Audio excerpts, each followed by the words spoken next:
Hola, ¿qué tal? Ya está usted en su programa Arsenal, donde semana a semana, usted lo sabe, comentamos los acontecimientos más relevantes ocurridos en el país en compañía de nuestra compañera Paola Barquet. Y como usted sabe, esta semana y estos días y hasta el mes ha estado marcado por temas que tienen directamente que ver con asuntos de la justicia. En México tenemos el tema del Chapo Guzmán, tenemos el tema de Gastón Azcárraga, tenemos el mega escándalo que es el del momento de Oceanografía, pero también tenemos buenas noticias, la promulgación del Código Único de Procedimientos Penales que homologa el sistema jurídico en todo el país, y esto, a decir de los promotores de esta ley, pues va a hacer mucho más eficiente y más expedita la justicia. Y para comentarnos todos estos temas tenemos nada menos que en esta mesa a la subprocuradora de Asuntos Jurídicos e Internacionales de la PGR, Mariana Benítez, quien justo acaba de recibir un premio de la Universidad de Nuevo León, tengo entendido, ¿sí? Por su desempeño en el ámbito político.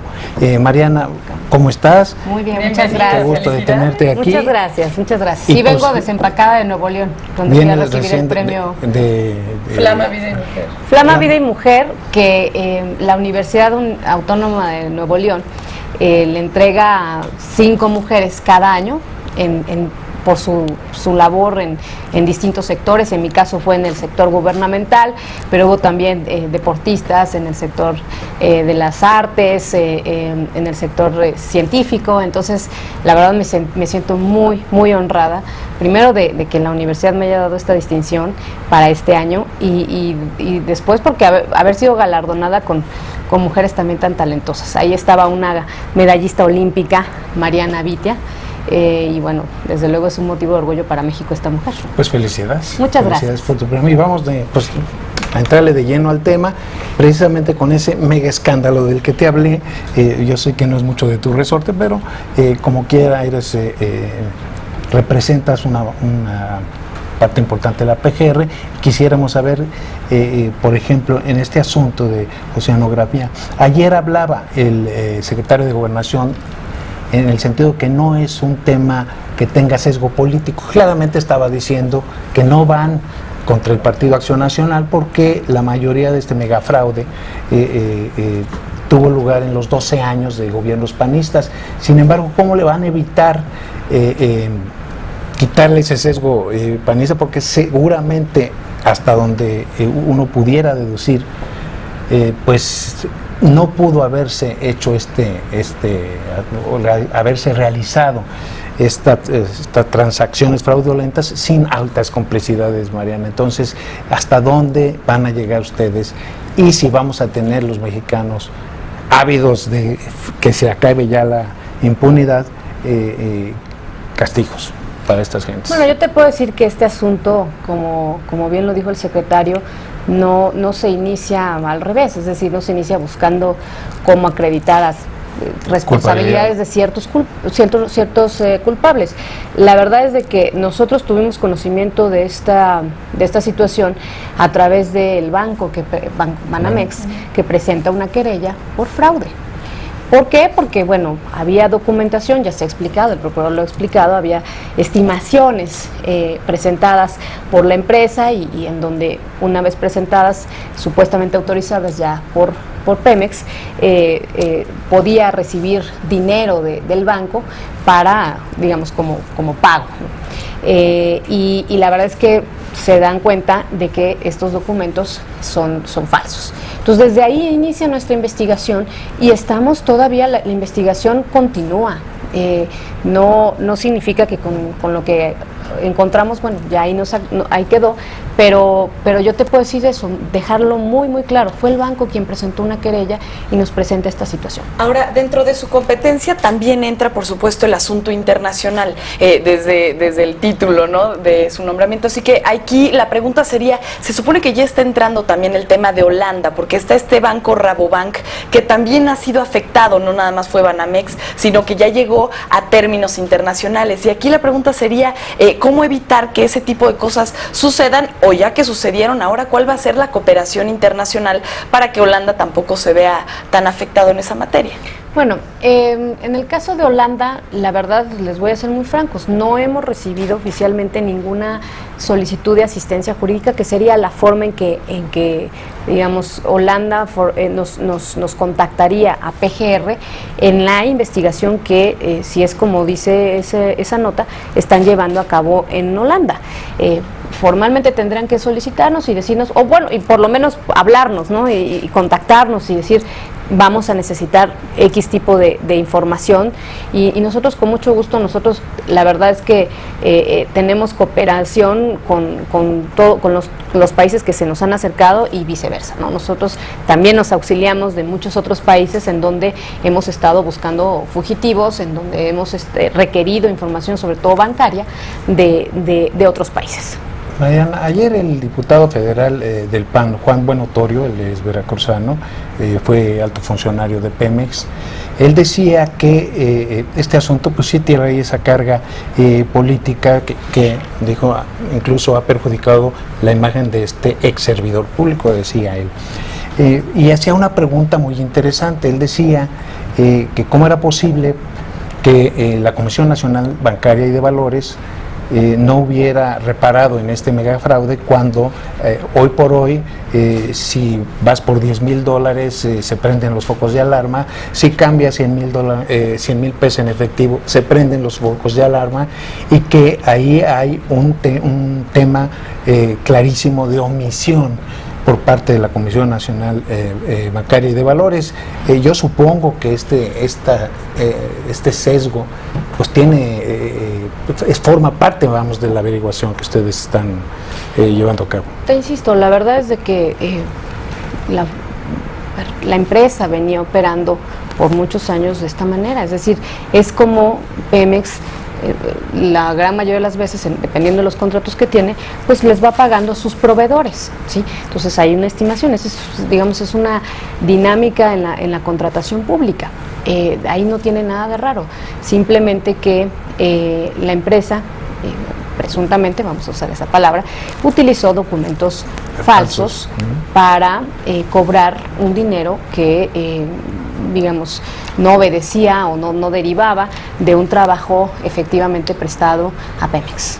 Sí, la gente, dijo, yo quisiera que le dijeras a la gente hasta dónde van a llegar en este tema.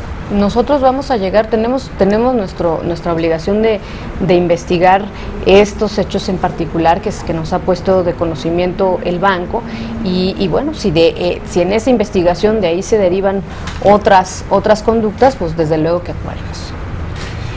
Otro tema que nos interesa tanto a Paola como a mí, pues tú eres su procuradora en asuntos internacionales también, y hay en el tema del Chapo Guzmán este asunto de la extradición, que parece que ha suscitado muchísima polémica, y que al final, por todo lo que hemos escuchado, pues una extradición del Chapo Guzmán no está cerca. Primero tendría que saldar cuentas aquí y después pensar que pudiéramos o pudiera el gobierno mexicano extraditarlo a Estados Unidos, y preguntarte si, aunque sabíamos que al principio se dijo que no había solicitud de extradición, si de alguna manera ya llegó o ya hay alguna hasta el momento no, y mi oficina es la que recibe por parte de Cancillería cualquier nota diplomática proveniente de Estados Unidos. Hasta el momento no ha llegado ninguna, y yo creo que no ha llegado porque cuando hablaron ambos procuradores, es decir, el procurador Murillo y el procurador Holder, pues comentaron de que se mostraron interés de trabajar ambos países por saber cuáles eran los procesos que tenían pendientes aquí y allá, y bueno, trabajar en la mejor forma de cómo procesar esta situación, y sobre todo definir cuál es el mejor momento, ¿no? Entonces, eso es... Sí, termina. Sí, entonces eso es lo que tenemos hasta el día de hoy, y desde luego que sabemos que se acercarán nuestras contrapartes en Estados Unidos para probablemente ir viendo y revisando caso por caso cómo vamos a proceder. En algún momento decías que era un ofrecimiento amistoso de colaboración internacional. Sin embargo, también nuestra justicia podría quedar como un poco mal parada por no poder, pues justamente proporcionar justicia a uno de los mayores, al campo más buscado en este momento en el mundo, y de pronto la extradición pareciera, pues también una pérdida hasta cierto punto del respeto a nuestra justicia o incluso de nuestra soberanía. ¿Cómo lo ven en la PGR? No, bueno, yo creo que una extradición es un mecanismo válido, reconocido por muchos países. Es decir, si se considerara que toda extradición vulnera la soberanía, pues no, primero nosotros no habríamos suscrito ningún tratado ni con Estados Unidos ni con ningún otro país, y ningún otro país del mundo lo haría. Es un instrumento válido, digamos, es un instrumento útil, y de ahí, y digamos, el origen es pues un acuerdo de voluntades entre los estados, entre las naciones, para saber cuándo una persona que haya cometido un delito en ambos países es mejor que se someta a la justicia del otro país. En este caso, sí hay interés del gobierno mexicano en continuar con los procesos penales que se le siguen. Y también sabemos que hay procesos penales, investigaciones que tienen allá contra Joaquín Guzmán Loera, y simplemente nosotros escucharemos sus argumentos, nosotros también plantearemos cuáles son las perspectivas del procedimiento y definiremos el momento correcto en el que deba ser extraditado Joaquín Guzmán. Mariana, decías que a tu oficina llegan cualquier nota diplomática que tenga que enviar la Secretaría de Relaciones Exteriores. Yo te preguntaría, más allá de la extradición, si ha habido notas diplomáticas sobre este tema recientemente. No, directamente el Departamento de Justicia es quien nos contactaría, y estoy segura que lo haría primero de manera informal, y eso no ha sucedido. Yo creo que tampoco puedo asegurar que no va a pasar, o que va a pasar muy pronto, no lo sé. Seguramente ellos también están preparando. No es fácil integrar un procedimiento de extradición, y más si vendría una petición formal. Digamos, tiene varias cosas que integrarse en ese expediente. Entonces, me imagino estarán trabajando y en su momento nos contactarán. Pues sí, igual podría ser momento de pasar también a otro de los temas que pues en realidad le competen a esta sección de la PGR, que sería también el Código Único, el funcionamiento y ahora la nueva estructura que va a tener este tema de que se va a regionalizar ahora el país y va a tener pues responsables, por así llamarlo. ¿Cómo va a funcionar este tema? Bueno, lo del Código Nacional de Procedimientos Penales que promulgó el presidente de la República esta semana, la verdad es que es un hecho histórico. Lo dijo el presidente, lo dijo el procurador, es un momento muy importante para la vida jurídica de este país. Yo creo que de los más importantes desde la Constitución de 1917, y la gran importancia de esto es que los procedimientos penales van a ser homogéneos al ser aplicables las mismas reglas en Durango, en Nuevo León, en Sinaloa, en Oaxaca, ¿sí? Entonces, no es que los delitos, porque alguien me preguntaba, bueno, pero entonces los delitos van a cambiar, van a ser los mismos.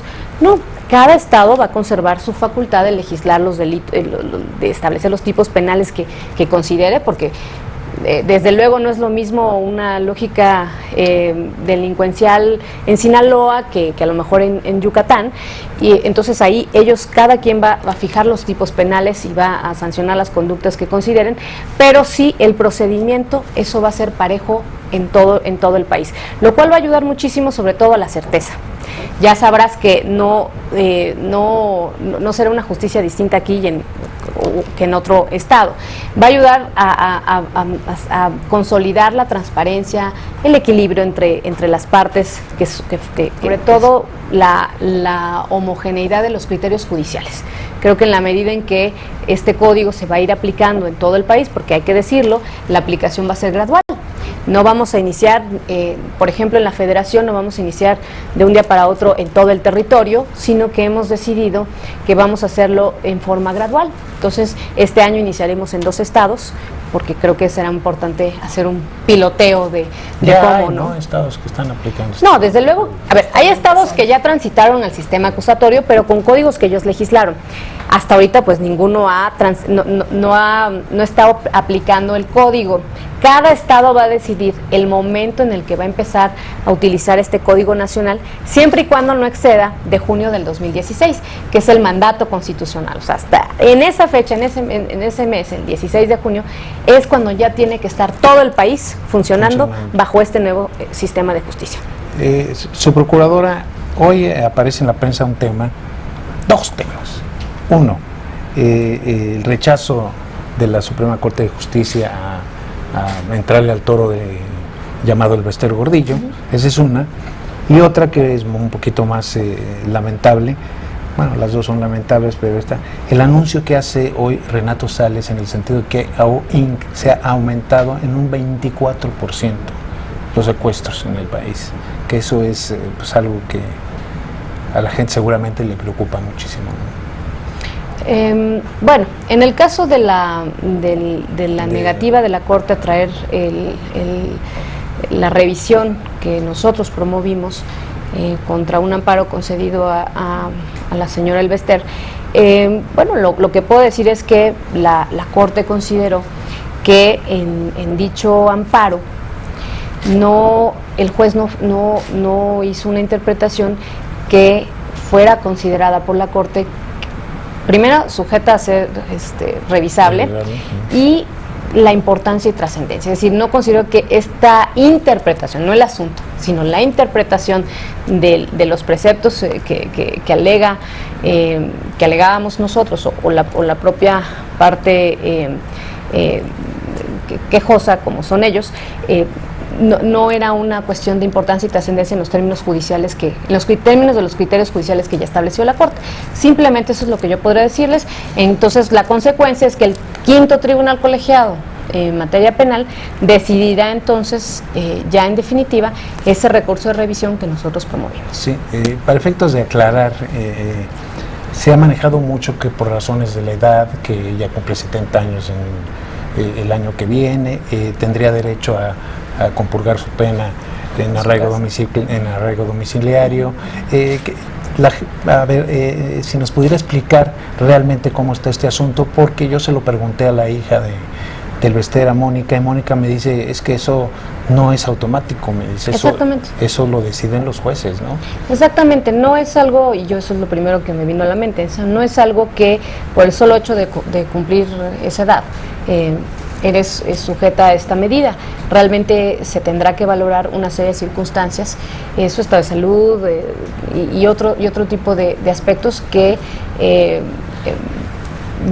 por el que la autoridad deba considerar si procede o no cumplir esa prisión preventiva, digamos, en otro lugar o en otro espacio. Claro, entonces, en su momento, llegado el momento, se evaluará. Sí, o sea, todavía no hay certeza sobre ese caso. Y el otro tema que ya es un poco más, es un tema que mucho más sentido de la gente, ¿no?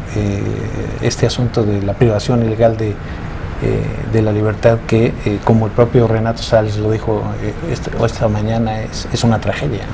Yo lo que sé es que cualquiera que sean los números, los estados y la federación están muy ocupados revisando una estrategia nacional para combatir este delito que desde luego pues lastima y vulnera a nuestra sociedad.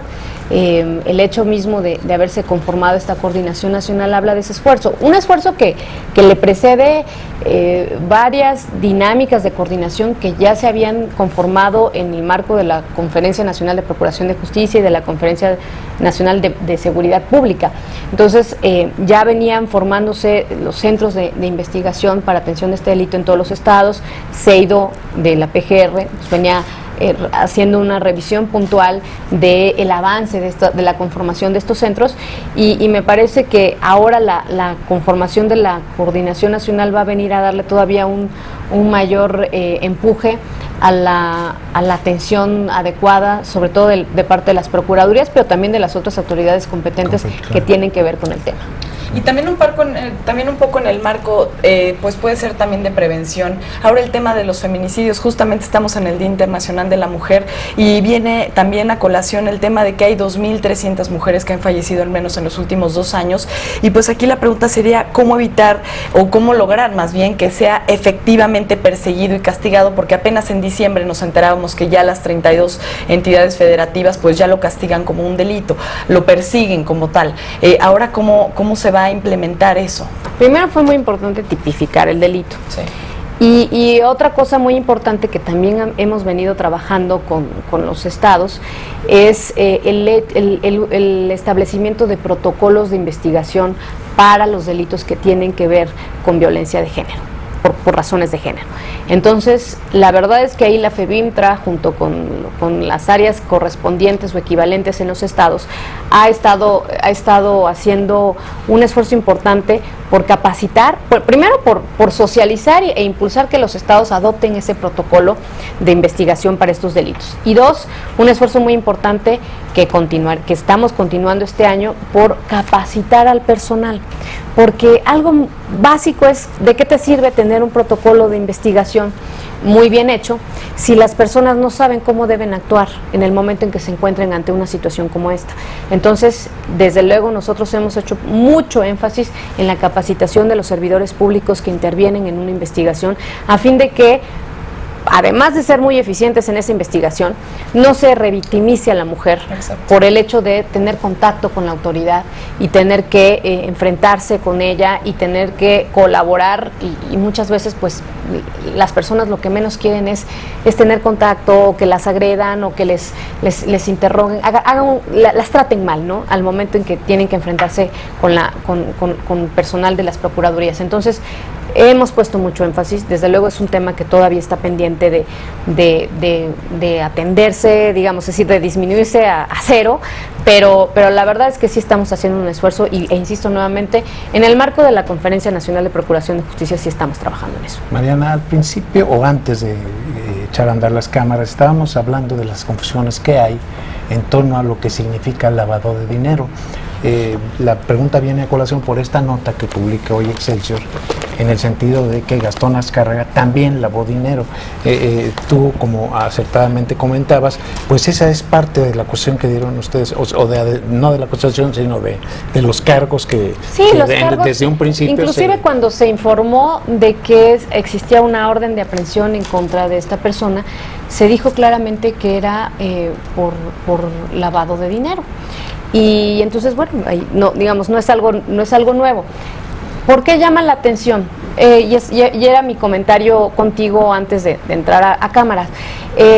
Porque hay mucho la confusión, ¿no? De que lavado de dinero significa necesariamente operaciones que se hacen con dinero que viene del narcotráfico. Y sí, puede ser, pero no es la única vía. Lavado de dinero significa hacer una serie de maniobras, ¿no? Transferir, transportar el dinero, invertirlo, etcétera, para ocultar el origen del dinero que proviene de una actividad ilícita. Y esa actividad ilícita puede ser, sí, narcotráfico, pero también puede ser robo, puede ser fraude, ¿sí?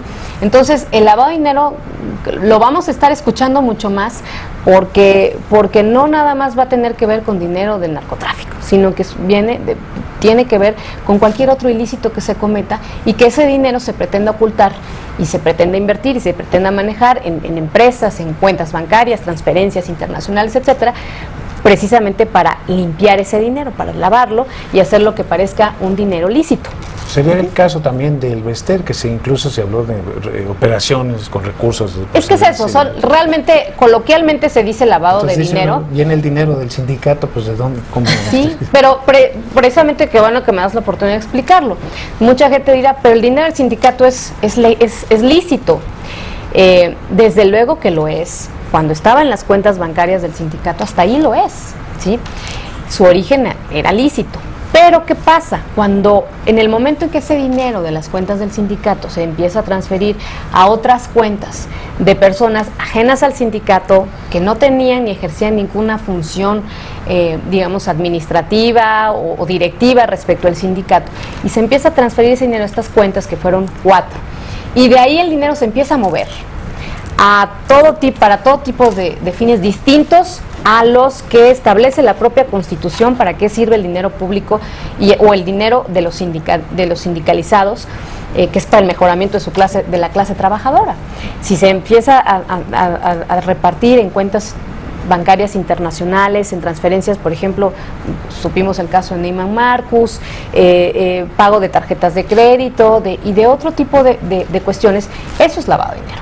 Y eso es lo que nosotros, digamos, en términos muy sencillos, de eso versa nuestra acusación. Y ahí, con el tema específicamente de Gastón Azcárraga, ¿cómo se ha procedido? ¿Ya se tiene alguna orden de aprehensión? La orden, ¿Cómo va eso avanzando? La orden de aprehensión está vigente. Hay incluso una ficha roja, ¿no?